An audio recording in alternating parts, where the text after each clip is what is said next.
একটি ছোট বাজারের ফুটপাতে প্রতিদিন বিকেলবেলায় কিছু লেবু নিয়ে বসে থাকেন এক বৃদ্ধ মানুষ। সামনে অনেকেই পাশ কাটিয়ে চলে যান, কেউ কেউ দর কষাকষি করে 2 থেকে 3 হালি লেবু কিনে নিয়ে যান। কজনই বা জানে লেবু বিক্রি করা এই মানুষটি এক সময় ছিলেন স্কুল শিক্ষক।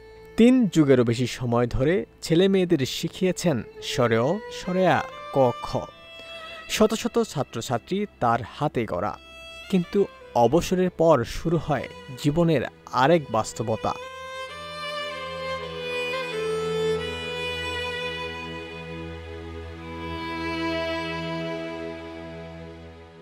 তিনি মোহাম্মদ আব্দুল লতিফ।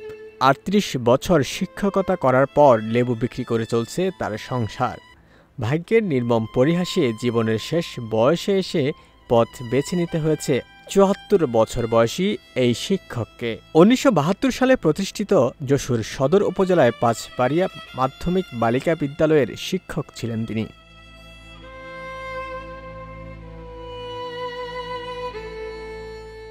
ব্যবসায় শিক্ষা বিভাগ থেকে স্নাতক পাশ করলেও বিদ্যালয়ে ইংরেজি বিষয়ের শিক্ষক ছিলেন। যশোর মাধ্যমিক ও উচ্চ মাধ্যমিক শিক্ষা বোর্ডের তালিকাভুক্ত পরীক্ষক ছিলেন। ২০১৪ সালে শিক্ষকতা পেশা থেকে অবসর নেন। অবসরের পর যে টাকা পেয়েছিলেন তা দিয়ে যশোর শহরের পোস্ট অফিস পাড়ায় একটি বাড়ি করেন। বাড়ির একটি ফ্ল্যাটে তিনি নিজে থাকেন আর অপর একটি ফ্ল্যাট ভাড়া দিয়েছেন। ওই ভাড়ার টাকা ও টিউশনি করে অবসরের পর জীবন চালাতেন তিনি। বছর ৩ আগে গুরুতর অসুস্থ হয়ে পড়েন। এরপর থেকে আর টিউশনি করতে পারেন না।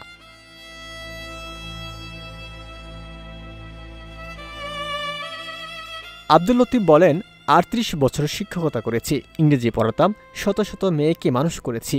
অনেকে প্রতিষ্ঠিত হয়েছে।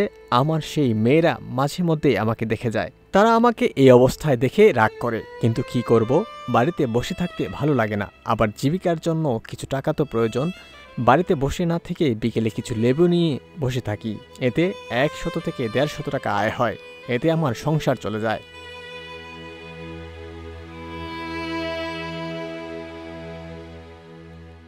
আব্দুল লতিফের স্ত্রী ৩ বছর আগে মারা গেছেন।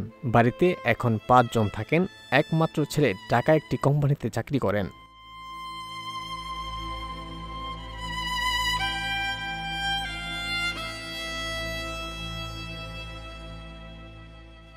আব্দুল লতিফ বললেন, বাড়িতে থাকলে কারোর সঙ্গে কথাবার্তা বলা যায় না, একাকী লাগে।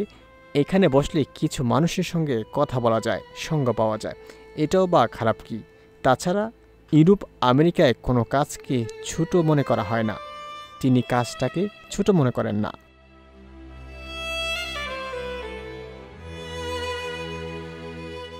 ওমর ফারুক, ঢাকা প্রকাশ।